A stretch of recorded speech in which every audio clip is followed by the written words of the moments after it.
आता पाहणार आहोत महत्त्वाच्या बातम्या। धारावीत कापड दुकानदाराकडून मराठी माणसाला मारहाणीचा आरोप। मनसे कार्यकर्त्यांकडून यानंतर दुकानदाराला चोप। दुकानदारानं कपडे वेळेत न दिल्यानं विचारणा केली असता दुकानदारानं दुकानात बोलवून मारहाण केल्याचा आरोप।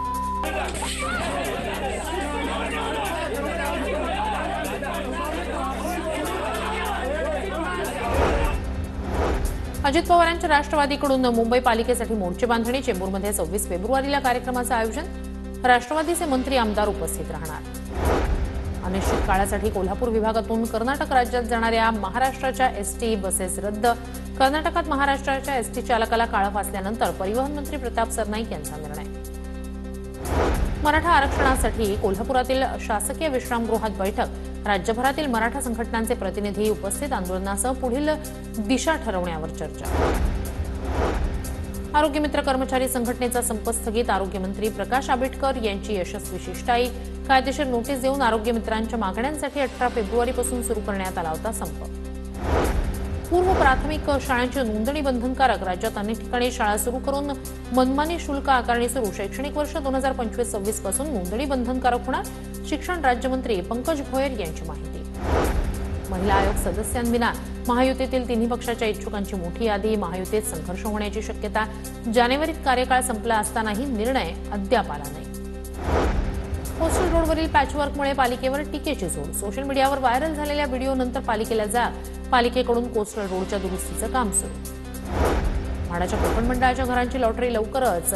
काही महिन्यांमध्ये 2000 घरांसाठी लॉटरी काढणार। ठाण्यातील चितळसरमध्ये सर्वाधिक 1173 घरांचा समावेश।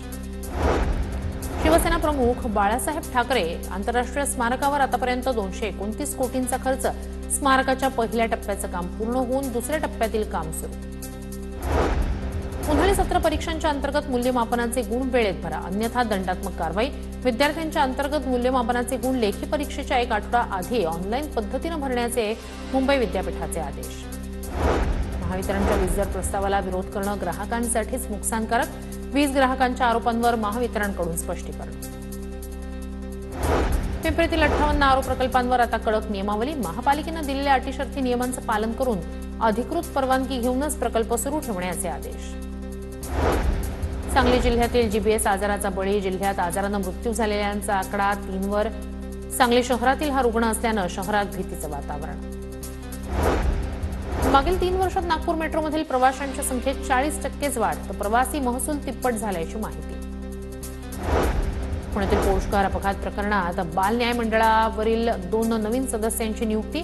याआधी कारवाई करत 2 सदस्यांचं झालं होतं निलंबन। चालक मुलाला प्रौढ म्हणून खटला चालवण्याचा मार्ग मोकळा होण्याची शक्यता।